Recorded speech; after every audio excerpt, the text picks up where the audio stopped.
Now, everybody who's watching, let's get RBT to 500,000 subscribers by Christmas. He's the best Madden scientist there is. I subscribe to him, and if you don't subscribe to, your favorite team is going to lose to the I'm not saying that team. Mr. Bubbles, he's back with some more Madden science. As in the past, we've seen what happens if every quarterback on a team gets hurt. We've seen what happens if every kicker gets hurt. And today, Mr. Bubbles takes it a step further, as today we attempt to see what would happen if every single NFL player got hurt. We're going to see how the NFL would look. We're going to do 3 separate simulations and see the landscape of the NFL. Like, there was a mint. I'm talking about hundreds and hundreds and hundreds of players getting injured across the league. As I am excited, as is Mr. Bubbles, for today's experiment.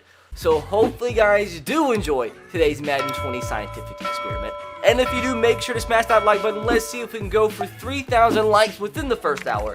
Make sure to subscribe if you are new and turn on the notification bell if you haven't. Extremely important that you do subscribe if you haven't, because we do hit 500K by January 1st. By New Year's, I'm going to be up in my Christmas giveaway from 3 Xbox One X's and 3 PS4 Pros, from 4 Xbox One X's and 4 PS4 Pros.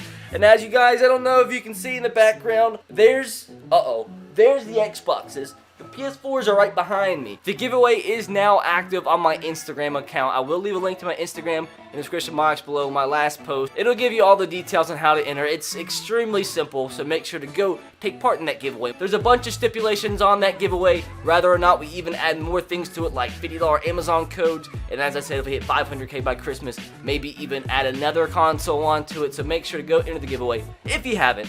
Now, with that said, my dudes, time to explain how today's experiment is going to work.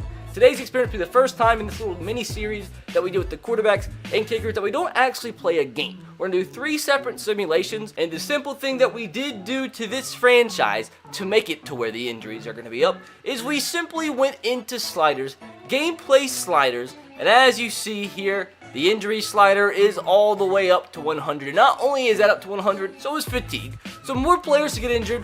Like, every team should be getting like 20, 30 players injured. Like, I think what it is, though, that we have seen in the past experiments similar to this, is that there is a cap. I do believe there is a cap on how many players get injured in a game if you play it yourself. So I'm not sure if that's the same in simulation.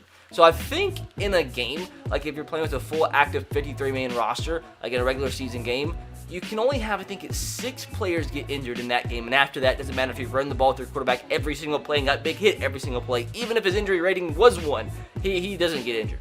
So I think that might be different in a simulation, so we're going to have to see. That's what today's video is about. It's all about testing it out and see what the heck is going to happen. And not only that, with all the injuries that do occur in these 3 simulations, see how the NFL changes, see if there's any teams that in real life, maybe like the Dolphins or the Bengals, that suck, that actually go out and ball out. Maybe some of the best players in their respective division actually get injured, what makes it easier for them to win some games. Hence, maybe having a completely different end to this 2019 season as they did in real life. Once again, make sure to subscribe if you are new. Go into the console giveaway over on my Instagram, link in the description box below. With that said, time, go ahead, simulate. First bit of business, we're going to do it just for the first simulation.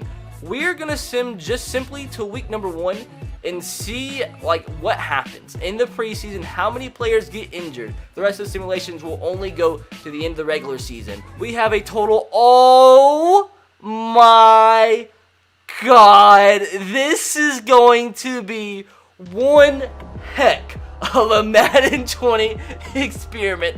So as you see, my dudes, there is no cap to how many players can get injured at one time in simulation. It has literally just been simulated through the preseason, and at the beginning we're already missing 1, 2, 3, 4, 5, 6, 7, 8, 9, 10, 11, 12, 13, 14, 15, 16, 17, 18, 19, 20, 21, 22, 23, 24, 25, 26 players through 4 games.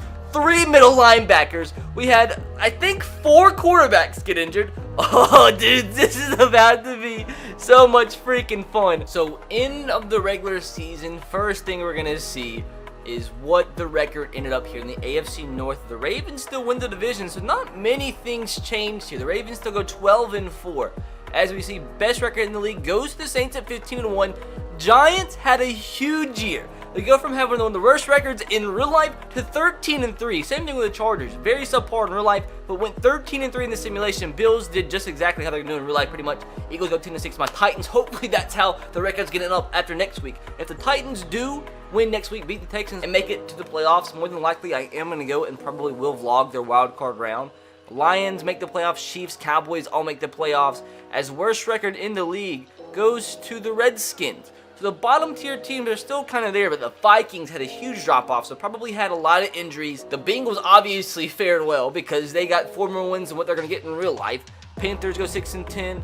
No real shockers. Like the 49ers maybe going 7-9 when in real life they're only going to lose, what, 3 or 4 games maybe? Now, what I'm most interested to see is what exactly the MVP race is going to look like. I want to see if anybody shocked the league. I want to see if somebody who stepped in for an injured player came in and won the MVP. No, Tom Brady, of course, is going to win the MVP. Actually, he doesn't win it that often in Madden 20. Phillip Rivers up there, Jameis Winston, Patrick Mahomes, Russell Wilson, Matthew Stafford, Eli Manning, Drew Lock, and Will Greer is up there. Will freaking Greer. Now let's see the Rookie of the Year. So this affected Drew Lock won the Rookie of the Year. Defensively goes to Andrew Wingard. Who are you? NFC Defensive Rookie of the Year goes to Brian Burns. Offensive Rookie of the Year goes to Will Greer. So apparently Will Greer started like the entire year. Let's see if there's any shockers in terms of statistics here. Tom Brady led the league 4,600 passing yards. In terms of passing touchdowns, goes to Tom Brady once again. Most picks, probably Jameis. No, Drew Lock do a ton. In terms of running the football, DeAndre Washington led the league. Wow, there was a lot less rushing yards. So that right there is probably the biggest thing that I have seen. The reason being, I think the rushing yards took a huge hit because all the running backs, since the injury sliders all up to 100, since they get so many carries throughout a game and throughout the season, more than likely they got injured more frequently than other positions. And with that being the case, not that many quality running backs got that many carries, hence why there's only one running back over 1,000 yards. For some reason, DeAndre Washington, like, even though the injury slider's up to 100, still is a freaking workhorse. Most touchdowns goes to Raheem Mostert, Dexter Williams, a fullback's up there, and Javorius Allen. Now, catching the football, Julio Jones is still up there, of course, guy's a beast, but only a few thousand-yard receivers. No Deshaun Hopkins, no Golden Tate. Most receiving touchdowns, Julio Jones, Tavon Austin, and Jason Moore. So some crazy names popping up here today. Now, defensively here, Zach Weigel led the league with 129 total tackles. So it's funny right here. It looks like the one thing that did get affected in terms of kicking is that a lot of punters had to attempt field goals because their kicker in the game they were playing actually got injured, and the only other player that can play kicker on the depth chart in Madden is the punter, obviously, so they got to attempt some field goals. So that's another thing that we did see. It's always about, like I said, guys, the science, the research, seeing what happens when you affect certain things. So to end the season, we had 1, 2, 3, 4, 5, 6, 7, 8, 9, 10, 11, 12, 13, 14, 15, 16, 17, 18, 19, 20, 21, 22, 23, 24, 25, 26, 27, 28, 29, 30 players injured. Now, that's interesting. I do want to see if maybe that is a cap. So apparently 30 is not the cap because the Bengals had 31 players get injured. So the Raiders, the gosh dang Oakland Raiders, as I've literally sat here and counted every single team, they have the most injuries at the end of the season.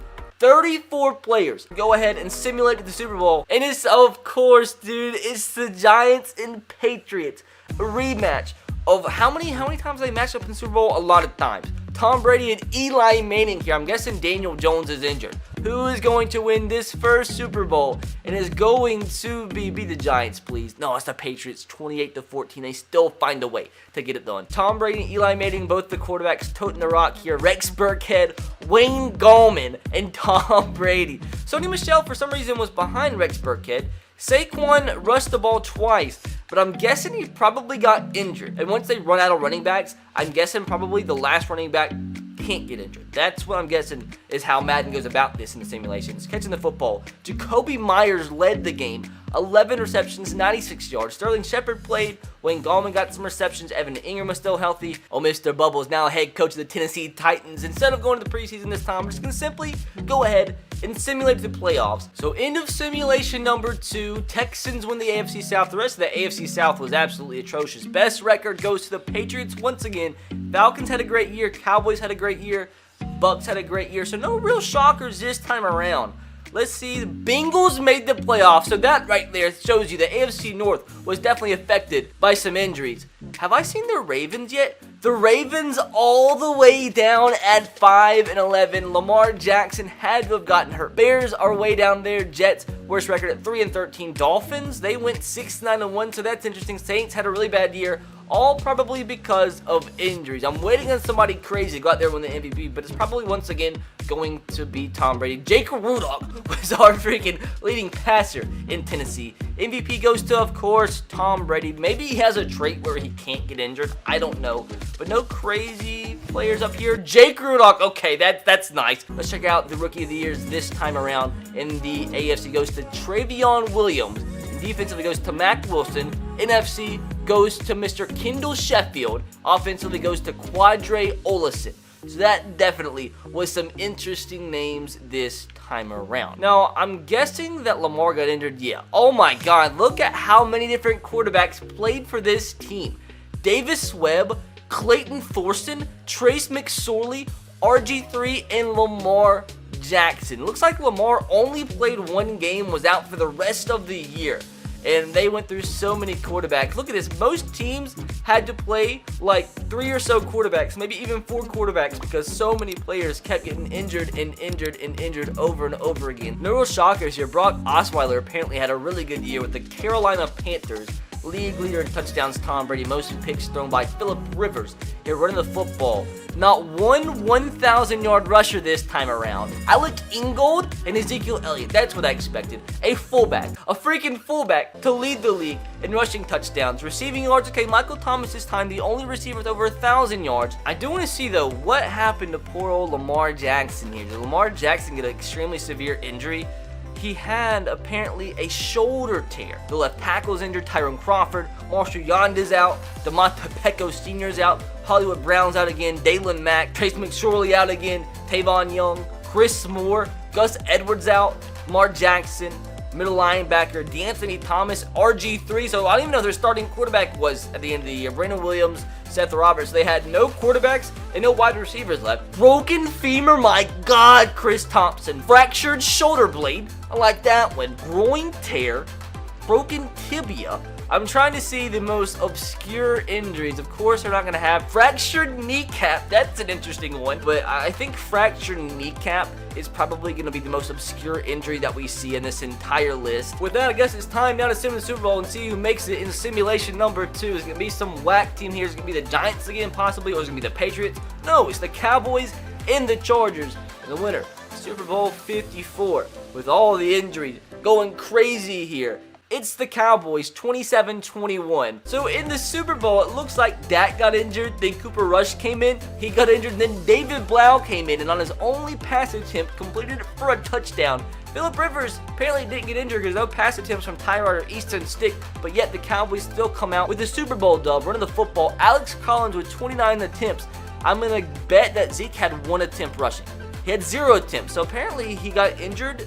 I don't know how, but he got freaking injured before he even got a carry. For the third and final sim, Mr. Bubbles going to be the head coach of the Detroit Lions. Into the third and final season, the NFC North was a complete shambles. The best 2 records, 8-8 on the year, Vikings and Lions. Best record in the league goes to the Cowboys at 14-2. So the 2 teams that made it to the Super Bowl last year had the best 2 records in the league this year, 14-2. Seahawks at 13-1. So no real shockers here in the top 7. I don't see Ravens once again. And I don't know, the crazy thing we've seen, I think, up to this point is the fact that the Giants had a 13-3 record in the first year. Really haven't done anything since. Bills make the playoffs. Oh, the Giants, there they go, make the playoffs once again. Titans, for the second time, I didn't see how they did last time. They went 9-7 this year. Maybe that's a good omen. Maybe that means we'll beat the Texans next week, make the playoffs, and finish the year 9-7. Browns somehow made the playoffs. Vikings at 8-8 made the playoffs. Worst record in the league this time around goes to the Cardinals at 3-13. Where were the Ravens at? Did I pass them again?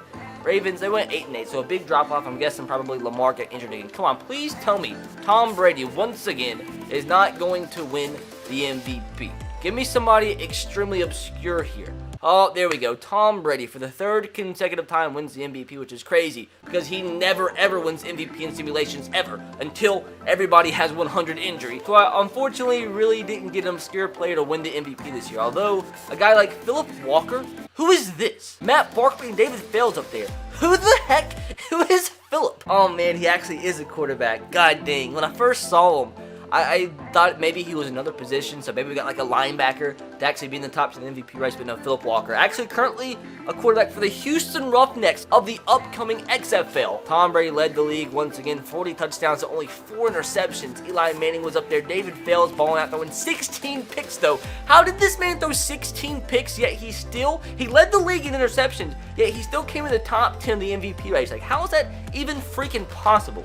Now, in terms of rushing yards, Ezekiel Elliott finally, for the first time today, eclipsed 1,000 yards. Travis Homer, second in the NFL, with 944 total yards. Royce Freeman up there as well. Most rushing touchdowns, Kyle Juszczyk. That's so random. 3 of the top 5 in terms of rushing touchdowns is fullbacks. That's one thing we've seen today. Bunch of fullbacks get touchdowns when every player gets freaking injured. Now, receiving yards, Devontae Adams. Okay, so this is the most we've had in terms of receivers get over 1,000 yards in a single season. Did anybody see the video of Michael Thomas in his interview? Like, I just did not expect that to be his voice. I loved it, though. Now, most tackles, Will Compton. So to finish off today's experiment, my dudes, what team is going to go out there and win this final Super Bowl? The Injury Bowl is what we're going to call today's final game.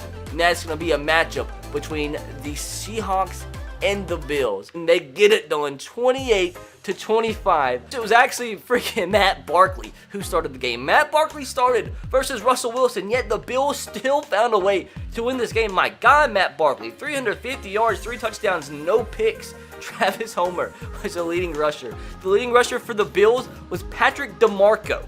So the Bills somehow, with their fullback, was the only player. They literally only had 4 carries all game. That is insane. How did they win with only 4 carries? So that's interesting. So the Bills, with Matt Barkley starting at quarterback and only having 4 carries all game long to their fullback Patrick DeMarco, still found a way to beat the Seahawks. Like, honestly, Mr. Bubbles, this has got to be the most insane experiment we've done in a long freaking time.